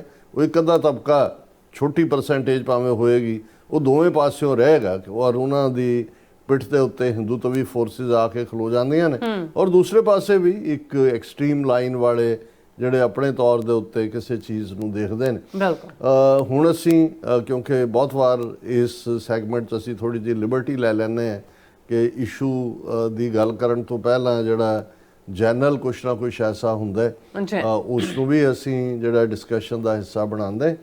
ਔਰ ਇਹ ਜਿਹੜਾ ਅਜੇ ਤੱਕ ਵੀ, ਕਿਉਂਕਿ ਬੇਸ਼ੱਕ 1 ਮਹੀਨਾ ਬੀਤ ਗਿਆ, ਇਹਦੇ 'ਚ ਵੀ ਕੋਈ ਸ਼ੱਕ ਨਹੀਂ ਹੈ ਕਿ ਸੀਜ਼ ਫਾਇਰ ਜਿਹੜਾ ਪ੍ਰੈਜ਼ੀਡੈਂਟ ਟਰੰਪ ਦੇ ਕਹਿਣ ਮੁਤਾਬਕ ਉਹਨਾਂ ਨੇ ਕਰਵਾਇਆ, ਜਿਸ ਦੇ ਉੱਤੇ ਪਾਕਿਸਤਾਨ ਨੇ ਤਾਂ ਕੋਈ ਇਤਰਾਜ਼ ਨਹੀਂ ਕੀਤਾ, ਉਹਨਾਂ ਨੇ ਤਾਂ ਨਹੀਂ ਕਿਹਾ ਵੀ ਨਹੀਂ ਕਰਵਾਇਆ, ਲੇਕਿਨ ਐਸ ਜੈ ਸ਼ੰਕਰ ਜਾਂ ਦੂਜੇ ਹੁਣ ਮੱਠੀ ਜ਼ੁਬਾਨ ਦੇ ਵਿੱਚ ਬੋਲਣਾ ਸ਼ੁਰੂ ਕੀਤਾ, ਨਹੀਂ ਇਹ ਦੋਨੋਂ ਪਾਸੇ ਦੀਆਂ ਫੌਜੀ ਜਿਹੜੇ ਨੇ ਚੀਫ, ਉਹਨਾਂ ਨੇ ਕਿ ਭਾਈ ਜੇ ਤੁਹਾਡੇ ਦੋਨੋਂ ਪਾਸਿਆਂ ਦੇ ਚੀਫਸ ਨੇ ਹੀ ਕਰਵਾਉਣਾ ਸੀ ਤੇ ਫਿਰ ਇਹ ਜਿਹੜਾ ਤੁਹਾਡਾ ਡਿਫੈਂਸ ਸੈਕਟਰੀ ਮਿਸਟਰ ਮਿਸਤਰੀ, ਉਸ ਦੇ ਉੱਤੇ ਜੋ ਹਮਲਾ ਲੋਕਾਂ ਨੇ ਬੋਲਿਆ, ਹੁਣ ਤੁਹਾਡੇ ਹੀ ਹਿੰਦੂ ਤਵੀਆਂ ਨੇ ਸਡਨਲੀ, ਜਿੱਥੇ ਤੁਸੀਂ ਵੱਡੇ ਦਾਅਵੇ ਕਰ ਰਹੇ ਸੀ, ਇੱਕਦਮ ਪੌਜ਼ ਔਰ ਇੱਕਦਮ ਜਿਹੜਾ ਸੀਜ਼ ਫਾਇਰ ਦੀ ਗੱਲਬਾਤ ਕਿੱਥੋਂ ਸ਼ੁਰੂ ਹੋਈ, ਕਿਹਨੇ ਓਰੀਜੀਨੇਟ ਕੀਤੀ?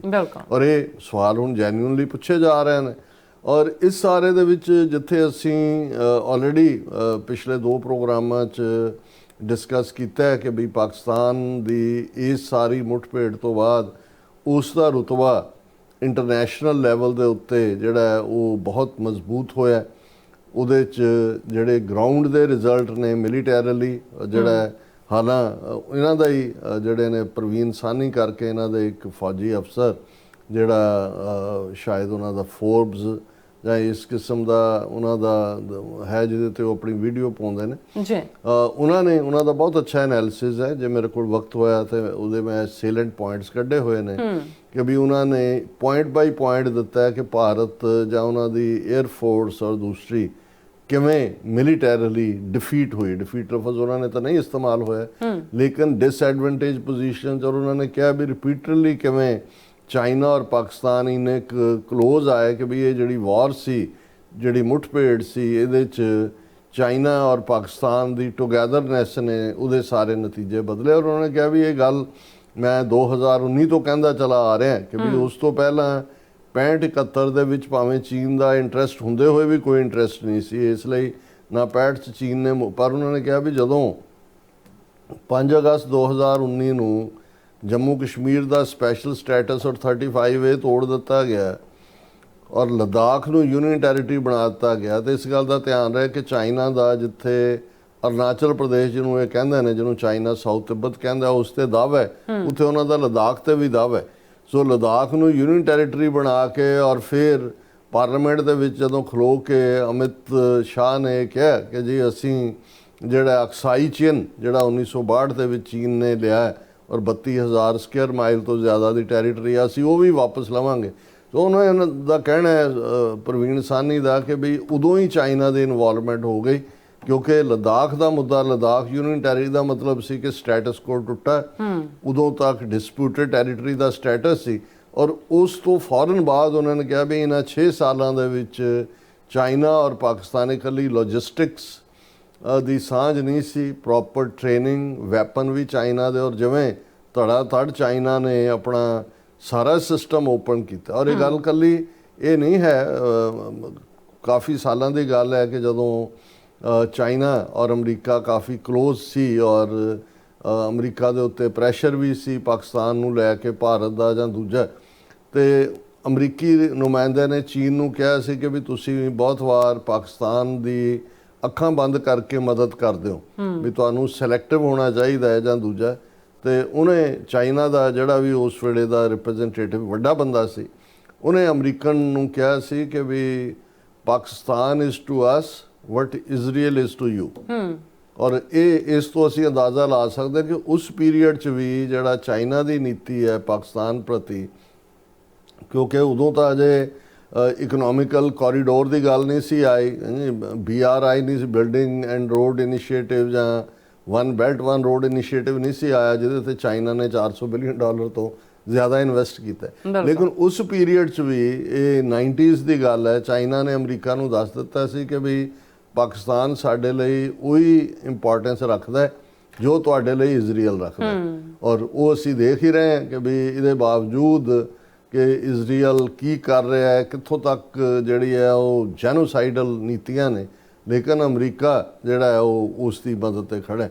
ਪਰ ਦੂਸਰੇ ਪਾਸੇ ਤਾਂ ਹੁਣ ਕਿਉਂਕਿ ਚਾਈਨਾ ਦੇ ਆਪਣੇ ਇਕਨੋਮਿਕਲ ਇੰਟਰਸਟ ਹੋ ਗਏ, ਔਰ ਇਸ ਸਾਰੇ ਪੀਰੀਅਡ 'ਚ ਜਿਹੜੀ ਗੱਲ ਇਕੱਲੀ ਮਿਲੀਟੈਰਲੀ ਇੰਡੀਆ ਦੀ ਫੇਲਿਅਰ ਦੀ ਨਹੀਂ ਹੈ, ਜਾਂ ਰਾਫੇਲ ਦਾ ਡਿੱਗਣਾ ਜਾਂ ਡਰੋਨ ਜਾਂ S-400 ਦੀ ਅਸੀਂ ਗੱਲ ਨਹੀਂ ਕੀਤੀ ਆਪਣੇ ਪਿਛਲੇ ਪ੍ਰੋਗਰਾਮਾਂ 'ਚ। ਹੁਣ S-400 ਜਿਹੜਾ ਡਿਫੈਂਸ ਸਿਸਟਮ ਸੀ, ਮਿਸਲ ਡਿਫੈਂਸ ਸਿਸਟਮ, ਜਿਹੜਾ ਅਮਰੀਕਾ ਵੱਲੋਂ ਭਾਰਤ ਦੇ ਉੱਤੇ ਵੀ ਲਾਈਆਂ ਪਾਬੰਦੀਆਂ, ਜਿਹੜਾ ਅਮਰੀਕਨ ਲਾ ਲਾਉਂਦਾ, ਇਹਦੇ ਬਾਵਜੂਦ ਅਮਰੀਕਾ ਨੇ ਐਕਸੈਪਸ਼ਨ ਦਿੱਤੀ ਸੀ ਕਿ ਵੀ ਤੁਸੀਂ ਖਰੀਦ ਸਕਦੇ ਹੋ S-400 ਰਸ਼ੀਆ ਤੋਂ ਖਰੀਦ। ਹੁਣ ਗੱਲ ਇਕੱਲੀ ਰਾਫੇਲ ਦਾ ਡਿੱਗਣਾ ਜਾਂ ਰਾਫੇਲਾਂ ਦੀ ਜਿਹੜੀ ਟੈਕਨੋਲੋਜੀ ਜਾਂ ਦੂਸਰਾ ਉਹਦਾ ਚਾਈਨੀਜ਼ ਟੈਕਨੋਲੋਜੀ ਦੇ ਸਾਹਮਣੇ, ਉਹਨਾਂ ਦੇ ਜਿਹੜੇ ਵੈਪਨ ਜਿਹੜੇ ਪਲੇਨ ਨੇ ਉਹਨਾਂ ਦੇ ਸਾਹਮਣੇ ਉਸ ਦਾ ਨਿਗੁਣਾ ਹੋਣਾ ਹੀ ਨਹੀਂ ਹੈ। ਈਵਨ ਰਸ਼ੀਆ ਦਾ ਵੀ ਜਲੂਸ ਨਿਕਲਿਆ। ਹੁਣ S-400 ਇੰਨੇ ਮਹਿੰਗੇ, ਔਰ ਅਮਰੀਕਾ ਨੇ ਜਿਹੜਾ ਇਹਨਾਂ ਨੂੰ ਛੂਟ ਦਿੱਤੀ ਇੰਡੀਆ ਨੂੰ ਵੀ ਕੋਈ ਨਹੀਂ, ਹਾਲਾਂ ਉਹ ਜਦੋਂ ਕਿਸੇ ਹੋਰ ਕੰਟਰੀ ਨੇ, ਟਰਕੀ ਨੇ ਖਰੀਦੇ ਤਾਂ ਉਹਨਾਂ ਦੇ ਉੱਤੇ ਪਾਬੰਦੀਆਂ ਆਇਤ ਕਰਤੀਆਂ ਕਿ ਤੁਸੀਂ ਖਰੀਦ ਨਹੀਂ ਸਕਦੇ। ਲੇਕਿਨ ਆ ਜਿਹੜਾ ਆਦਮਪੁਰ ਬੇਸ ਦੇ ਉੱਤੇ ਹਮਲਾ ਹੁੰਦਾ ਹੈ, ਜਾਂ ਇੱਕ ਜੰਮੂ ਦੇ ਉੱਤੇ ਵੀ ਜਿਹੜਾ ਇੱਕ ਉਹਨਾਂ ਦੀ, ਹਾਲਾਂ ਉਹਦੀ ਡੀਟੇਲ ਤਾਂ ਇੰਡੀਆ ਦੇ ਫੌਜੀ ਚੀਫ ਨੇ ਕਿਹਾ ਜੀ ਅਜੇ ਕਿਉਂਕਿ ਪੌਜ਼ ਕੀਤਾ ਆਪਰੇਸ਼ਨ ਸੰਦੂਰ ਨੂੰ, ਔਰ ਅਸੀਂ ਜਿਹੜਾ ਹੈ ਉਹ ਇਸ ਵੇਲੇ ਕੋਈ ਵੀ ਡੀਟੇਲ ਦੱਸਣੀ ਉਹ ਜਾਇਜ਼ ਨਹੀਂ ਹੋਏਗੀ, ਜਦੋਂ ਕਿ ਕਿਹਾ ਗਿਆ ਜੀ ਦੱਸੋ ਕਿੰਨੇ ਜਹਾਜ਼ ਡਿੱਗੇ।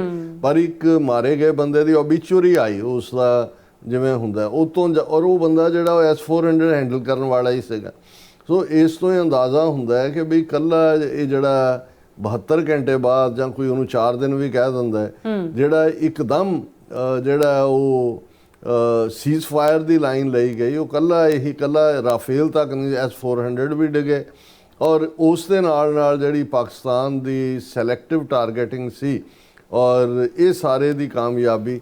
ਹੁਣ ਇਹ ਤਾਂ ਇੱਕ ਨੁਕਤਾ ਹੈ ਜਿਹਨੇ ਮਿਲੀਟੈਰੀਲੀ ਪਾਕਿਸਤਾਨ ਨੂੰ, ਔਰ ਚਾਈਨਾ ਨੇ ਨਾਲ ਦੀ ਨਾਲ ਮੈਸੇਜ ਦਿੱਤਾ 3 ਦਿਨ ਪਹਿਲਾਂ।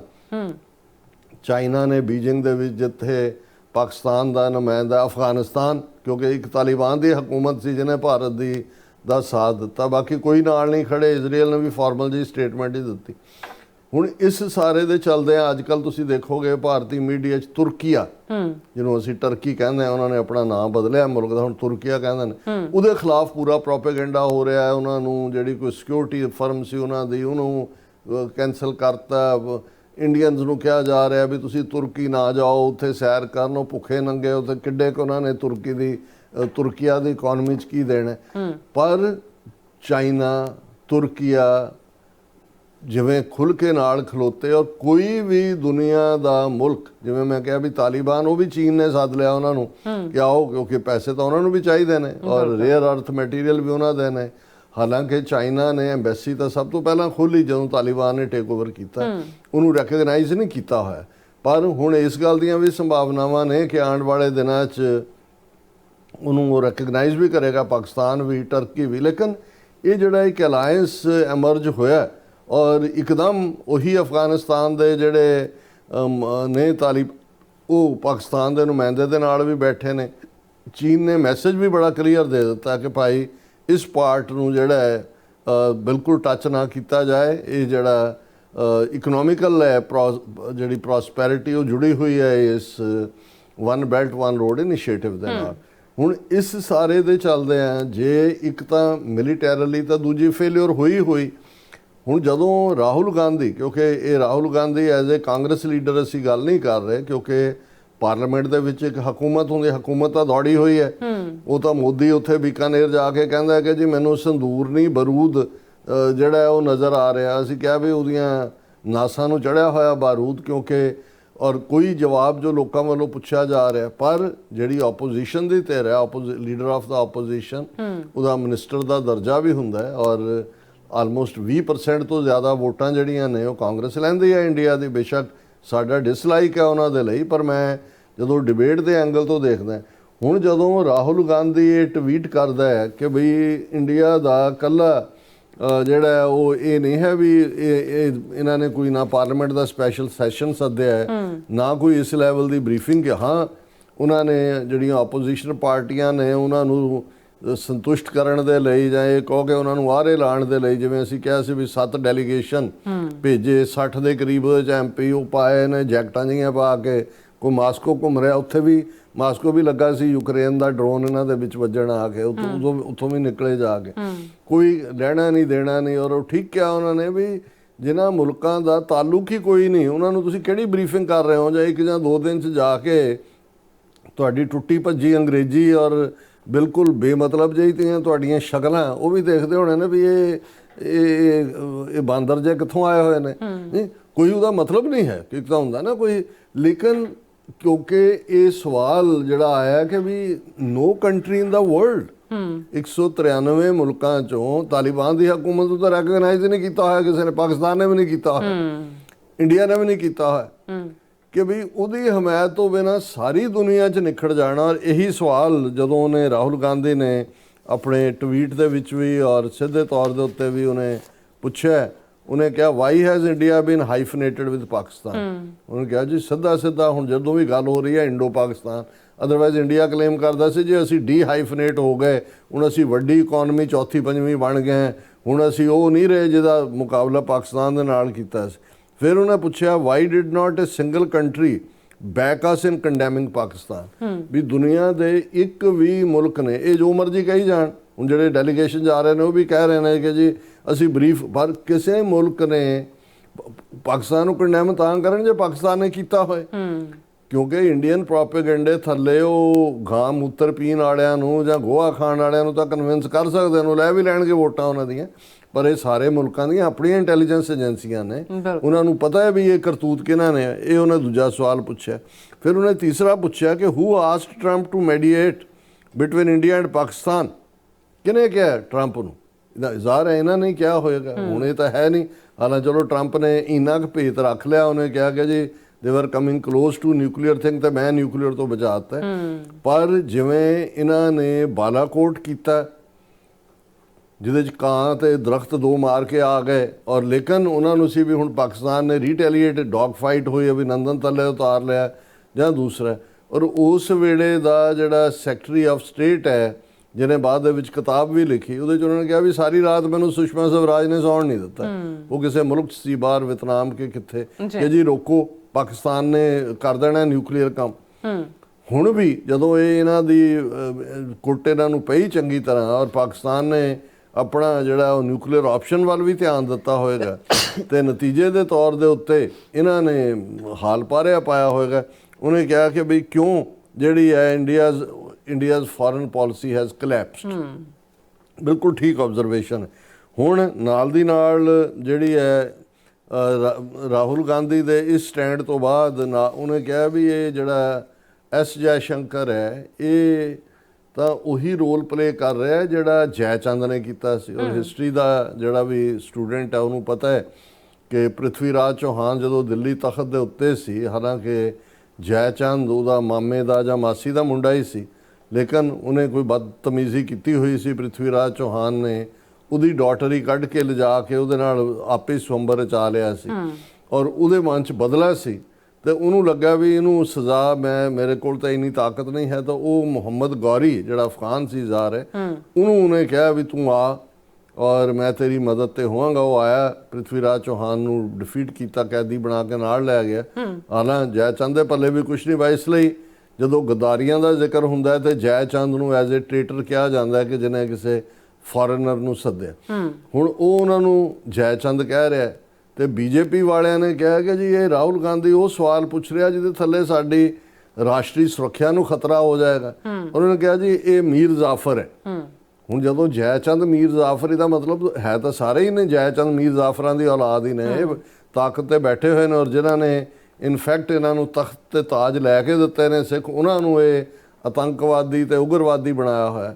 ਹੁਣ ਮੀਰ ਜ਼ਾਫਰ ਦੀ ਕਹਾਣੀ ਵੀ ਉਹੀ ਕਿ ਬੰਗਾਲ ਦਾ ਜਿਹੜਾ ਸੀ ਜਿਹੜਾ ਰੂਲਰ ਸਿਰਾਜੂਦੌਲਾ, ਉਹਦਾ ਕਮਾਂਡਰ ਇਨ ਚੀਫ ਸੀ ਮੀਰ ਜ਼ਾਫਰ, ਔਰ ਅੰਗਰੇਜ਼ਾਂ ਦੇ ਨਾਲ ਉਹਨੇ ਜਿਹੜਾ ਜਿਵੇਂ ਜੋ ਕੰਮ ਡੋਗਰਿਆਂ ਨੇ ਕੀਤਾ ਸਿੱਖ ਰਾਜ ਗਵਾਂਢ ਦੇ ਵਿੱਚ, ਮੀਰ ਜ਼ਾਫਰ ਉਹਨਾਂ ਦੇ ਨਾਲ ਰਲ ਗਿਆ ਔਰ ਸਿਰਾਜੂਦੌਲਾ ਮਾਰਿਆ ਗਿਆ ਲੜਦਾ ਉਸ ਜੰਗ 'ਚ 1757 ਦੀ ਪਲਾਸੀ ਦੀ ਲੜਾਈ। ਜਿਸ ਤੋਂ ਬਾਅਦ ਬੰਗਾਲ, ਜਦੋਂ ਅਸੀਂ ਉਦੋਂ ਦੇ ਬੰਗਾਲ ਦੀ ਗੱਲ ਕਰਦੇ ਹਾਂ, ਉਹਦੇ 'ਚ ਅੱਜ ਦਾ ਪੂਰਾ ਵੈਸਟ ਬੰਗਾਲ, ਸਾਰਾ ਬੰਗਲਾਦੇਸ਼, ਬਿਹਾਰ ਔਰ ਉੜੀਸਾ, ਇਹ ਸਟੇਟਾਂ ਬਾਅਦ ਅੰਗਰੇਜ਼, ਇਹ ਸਾਰਾ ਹੀ ਬੰਗਾਲ ਸੀ। ਬਹੁਤ ਵੱਡਾ ਜਿਹੜਾ ਮੁਲਕ ਸੀ ਉਹ, ਔਰ ਇਵੇਂ ਅੰਗਰੇਜ਼ਾਂ ਦੇ ਪੈਰ 1757 'ਚ ਲੱਗੇ। ਸੋ ਇਸ ਲਈ ਈਵਨ ਜਦੋਂ ਕਿਸੇ ਨੂੰ ਟ੍ਰੇਟਰ ਸਿਰੇ ਦਾ ਕਹਿਣਾ ਹੋਏ ਤੇ ਜੈ ਚੰਦ ਤੇ ਮੀਰ ਜ਼ਾਫਰ, ਇਹ ਦੋ ਜਿਹੜੀਆਂ ਸੰਗਿਆਵਾਂ ਨੇ ਇਹ ਇਸਤੇਮਾਲ ਹੁੰਦੀਆਂ। ਸੋ ਹੁਣ ਜਦੋਂ ਇਹ ਇੱਕ ਦੂਜੇ ਦੇ ਨਾਲ ਹੀ ਜੈ ਚੰਦ ਔਰ ਮੀਰ ਜ਼ਾਫਰ ਕਰਨ ਲੱਗੇ ਹੋਏ ਨੇ, ਤੇ ਇਸ ਤੋਂ ਤੁਸੀਂ ਅੰਦਾਜ਼ਾ ਲਾ ਸਕਦੇ ਹੋ ਵੀ ਇਹ ਫੇਲਿਅਰ ਹੈ। ਕਿੱਥੇ ਜਿੱਤ ਦੇ ਜਸ਼ਨ ਮਨਾਉਣ ਦੀ ਗੱਲ ਹੁੰਦੀ ਹੈ, ਕਿੱਥੇ ਜੀ ਅਸੀਂ ਵਿਜੇ ਦਿਵਸ ਤੇ ਫਲਾਣਾ ਦਿਵਸ ਔਰ ਦੂਜਾ, ਔਰ ਇਹ ਟਕਰਾਅ ਦੀ ਲਾਈਨ ਅਜੇ ਹਾਲਾਂ ਪਾਕਿਸਤਾਨ ਨੇ ਜਿਵੇਂ ਕਿਹਾ ਕਿ ਵੀ ਅਸੀਂ ਉਸ ਸਾਰੇ ਨੂੰ ਸੀਜ਼ ਫਾਇਰ ਨੂੰ ਮੇਨਟੇਨ ਰੱਖ ਰਹੇ ਹਾਂ, ਪਰ ਦੋਨੋਂ ਹੀ ਮੁਲਕਾਂ ਨੇ, ਪਹਿਲਾਂ ਪਾਕਿਸਤਾਨ ਨੇ ਇਮੀਡੀਏਟਲੀ ਏਅਰ ਸਪੇਸ ਦੇ ਉੱਤੇ ਬੈਨ ਲਾ ਦਿੱਤਾ ਸੀ ਕਿ ਭਾਰਤੀ ਜਹਾਜ਼ ਉਹਨਾਂ ਦੇ ਨਹੀਂ ਗੁਜ਼ਰ ਸਕਦੇ। ਮਈ ਨੂੰ ਲਾਇਆ, ਮਹੀਨਾ ਰਿਹਾ। ਹੁਣ ਅਗੇਨ ਇਹ ਜਿਹੜਾ ਜੂਨ 23 ਤੱਕ ਪਾਕਿਸਤਾਨ ਨੇ ਵੀ ਲਾ ਦਿੱਤਾ ਕਿ ਵੀ ਬੈਨ ਹੈ ਨਹੀਂ, ਔਰ ਇੰਡੀਆ ਨੇ ਵੀ ਲਾ ਦਿੱਤਾ। ਔਰ ਇਸੇ ਦੌਰਾਨ ਈਵਨ ਇੰਡੀਗੋ ਫਲਾਈਟ, ਇੱਕ ਜਿਹੜੀ ਦਿੱਲੀ ਸ਼੍ਰੀਨਗਰ ਫਲਾਈਟ ਸੀ, ਉਹ ਗੜੇ ਪੈਣੇ ਸ਼ੁਰੂ ਹੋਏ, ਜਿਨ੍ਹਾਂ ਨੂੰ ਓਲੇ ਵੀ ਕਹਿੰਦੇ ਨੇ, ਐਨ ਕਹਿੰਦੇ ਨੇ ਪੁਆਂਦੀ ਦੀ ਜ਼ਬਾਨ ਦੇ ਵਿੱਚ, ਹੇਲਸ। ਔਰ ਉਹਨੇ ਪਾਕਿਸਤਾਨ ਵਾਲਿਆਂ ਨੂੰ ਕਿਹਾ ਜੀ ਮੇਰੇ ਹੁਣ ਇੰਡੀਗੋ ਵਾਲਿਆਂ ਦਾ ਜਹਾਜ਼ ਸੀ, ਇੰਡੀਗੋ ਫਲਾਈਟ, ਪਾਕਿਸਤਾਨ ਨੇ ਕਿਹਾ ਵੀ ਨੋ, ਨਹੀਂ ਉਤਰਨ ਦਿੱਤਾ। ਹਾਲਾਂਕਿ ਚਲੋ ਕੋਈ ਨੁਕਸਾਨ ਨਹੀਂ ਹੋਇਆ, ਉਧਰ ਹੀ ਉਹਨਾਂ ਨੇ ਉਤਾਰ ਲਿਆ। ਸੋ ਇਹ ਹੌਸਟਿਲਿਟੀ ਆਪਣੀ ਥਾਂ ਚੱਲੀ ਹੋਈ ਹੈ। ਹੁਣ ਇੰਡੀਆ ਦਾ ਹੋਰ ਤਾਂ ਕਿਤੇ ਜ਼ੋਰ ਚੱਲਦਾ ਨਹੀਂ ਹੈ, ਕਿਉਂਕਿ ਬਿਲਕੁਲ ਆਈਸੋਲੇਟ ਹੋਏ ਨੇ।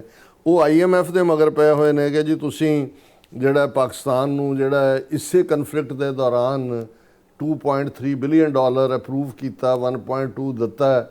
ਔਰ ਪਹਿਲਾਂ ਇਹ ਸੀ ਕਿ ਜੀ ਇੰਡੀਆ ਨੇ ਐਬਸਟੇਨ ਕੀਤਾ ਵੋਟਿੰਗ ਦੇ ਵਿੱਚ, ਵੋਟਿੰਗ ਤਾਂ ਹੋਈ ਨਹੀਂ ਕਿਉਂਕਿ ਆਲਰੇਡੀ ਅਪਰੂਵਡ ਅਮਾਊਂਟ ਹੈ। ਪਰ ਇੰਡੀਆ ਕਿਸ ਹੱਦ ਤੱਕ ਪਾਕਿਸਤਾਨ ਦੀਆਂ ਜੜ੍ਹਾਂ 'ਚ ਤੇਲ ਦੇਣ ਤੱਕ ਜਾਂਦਾ ਹੈ। ਇੰਡੀਆ ਬਾਰ-ਬਾਰ ਕਹਿ ਰਿਹਾ ਹੈ ਕਿ ਵੀ ਜਿਹੜਾ India to oppose World Bank's funding to Pakistan next month, ਇੱਕ ਮੀਟਿੰਗ ਨੈਕਸਟ ਮੰਥ ਹੋਣੀ ਹੈ ਜਿਹੜੀ ਡਿਫਰੈਂਟ ਅਪਰੂਵਲ ਹੋਏਗੀ। ਉਹਨਾਂ ਨੇ ਕਿਹਾ ਜੀ ਅਸੀਂ ਇਹਨੂੰ ਪੂਰਾ ਅਪੋਜ਼ ਕਰਾਂਗੇ। ਔਰ ਇਹ ਸਾਰੇ ਦੇ ਚੱਲਦੇ ਇਕੱਲਾ ਇਹੀ ਨਹੀਂ, ਤੁਸੀਂ ਇਹਨਾਂ ਦਾ ਰਿਵੈਂਜ ਦਾ ਹਾਲ ਦੇਖੋ ਕਿਉਂਕਿ ਸਤਪਾਲ ਮਲਕ ਜਿਹੜਾ ਜੰਮੂ ਕਸ਼ਮੀਰ ਦਾ ਗਵਰਨਰ ਸੀ, ਜਦੋਂ ਇਹਨਾਂ ਨੇ ਪੁਲਵਾਮਾ ਵਾਲਾ ਫਾਲਸ ਫਲੈਗ ਆਪਰੇਸ਼ਨ ਕੀਤਾ ਉਹਨੇ ਇਹਨਾਂ ਦਾ ਭਾਂਡਾ ਭੰਨਿਆ। ਹੁਣ ਈਵਨ ਪਹਿਲਗਾਮ ਦੇ ਹਵਾਲੇ ਨਾਲ ਵੀ ਉਹਨੇ ਕਿਹਾ ਕਿ ਮੋਦੀ ਐਂਡ ਕੰਪਨੀ ਸੱਤਾ 'ਚ ਰਹਿਣ ਲਈ, ਪਾਵਰ 'ਚ ਰਹਿਣ ਲਈ ਕੁਝ ਵੀ ਕਰ ਸਕਦਾ। ਇਹ ਗੱਲ ਈਵਨ ਯਸ਼ਵੰਤ ਸਿਨਹਾ ਨੇ ਵੀ, ਜਿਹੜਾ ਫਾਈਨੈਂਸ ਮਿਨਿਸਟਰ ਸੀ ਅਟਲ ਬਿਹਾਰੀ ਵਾਜਪਾਈ ਦੀ ਗਵਰਨਮੈਂਟ 'ਚ, ਉਹ ਕਿਹਾ। ਔਰ ਹੁਣ ਅਸੀਂ ਦੇਖਦੇ ਹਾਂ ਕਿ ਉਹ ਸਤਪਾਲ ਮਲਕ ਜਿਹੜਾ ਬੁੱਢਾ 70s ਦੇ ਵਿੱਚ ਹੈ, ਬਿਮਾਰ ਪਿਆ ਹਸਪੀਟਲ 'ਚ, ਉਹਨੂੰ Kiru hydel corruption case, CBI file charge sheet against former Jammu Kashmir governor Satpal Malik 7 other.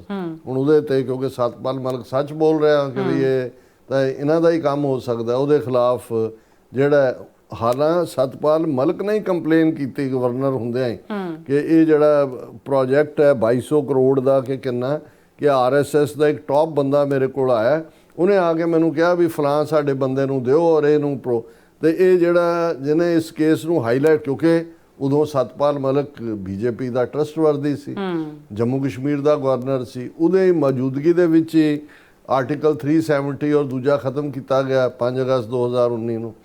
ਫਿਰ ਉਹਨੂੰ ਗਵਰਨਰ ਬਣਾ ਕੇ ਮੇਘਾਲਿਆ ਭੇਜਿਆ ਗਿਆ।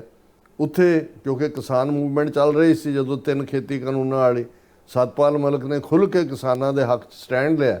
ਉਹਨਾਂ ਨੂੰ ਲੱਗਾ ਕਿ ਵੀ ਇਹ ਜਿਹੜਾ ਇਹ ਹੁਣ ਸਾਡੇ ਕੰਮ ਦਾ ਨਹੀਂ ਰਿਹਾ, ਉਹਨੂੰ ਉੱਥੋਂ ਰਿਮੂਵ ਕੀਤਾ ਔਰ ਹੁਣ ਉਹਦੇ ਤੇ ਕਰਪਸ਼ਨ ਕੇਸ ਜਿਹੜਾ ਪਾਇਆ। ਸੋ ਇਸ ਤੋਂ ਅਸੀਂ ਇਹਨਾਂ ਦੀ ਫਰਸਟ੍ਰੇਸ਼ਨ ਵੀ ਦੇਖ ਸਕਦੇ ਹਾਂ।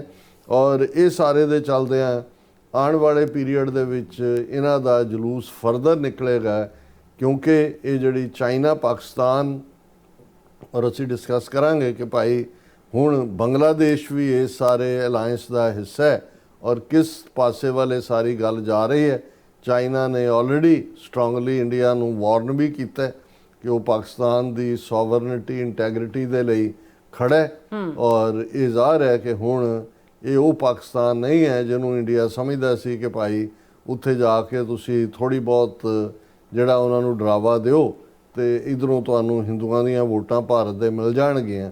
ਇਸ ਵਾਰ ਇਹਨਾਂ ਦਾ ਜਿਹਨੂੰ ਪੂਰਾ ਪੰਜਾਬੀ 'ਚ ਕਹਿਣਾ ਹੋਏ ਤੇ ਹਰ ਪੱਖੋਂ ਪੂਰਾ ਜਲੂਸ ਨਿਕਲਿਆ। ਜੀ ਰਾਜ ਸਾਹਿਬ, ਤੁਹਾਡਾ ਬਹੁਤ ਬਹੁਤ ਸ਼ੁਕਰੀਆ। ਸੋਥਲੇ ਨੇ ਬ੍ਰੇਕ ਤੇ ਜਾਣ ਤੋਂ ਪਹਿਲਾਂ ਅਸੀਂ ਆਪਣੇ ਦਰਸ਼ਕਾਂ ਦੇ ਸਰੋਤਿਆਂ ਨੂੰ ਅਪੀਲ ਤੇ ਬੇਨਤੀ ਕਰਦੀ ਹੈ, ਵਿਊਅਰਸ, ਜਿਸ ਤਰ੍ਹਾਂ ਕਿ ਤੁਸੀਂ ਜਾਣਦੇ ਹੋ ਕਿ TV84 ਹੱਕ ਸੱਚ ਇਨਸਾਫ ਦੀ ਆਵਾਜ਼ ਬੁਲੰਦ ਕਰ ਰਿਹਾ ਹੈ। ਇਹ ਆਵਾਜ਼ ਤੁਹਾਡੇ ਪਿਆਰ ਸਦਕਾ, ਤੁਹਾਡੇ ਵਿਸ਼ਵਾਸ ਸਦਕਾ, ਤੁਹਾਡੇ ਡੋਨੇਸ਼ਨ ਸਦਕਾ ਹੀ ਹੋ ਸਕਦੀ ਹੈ।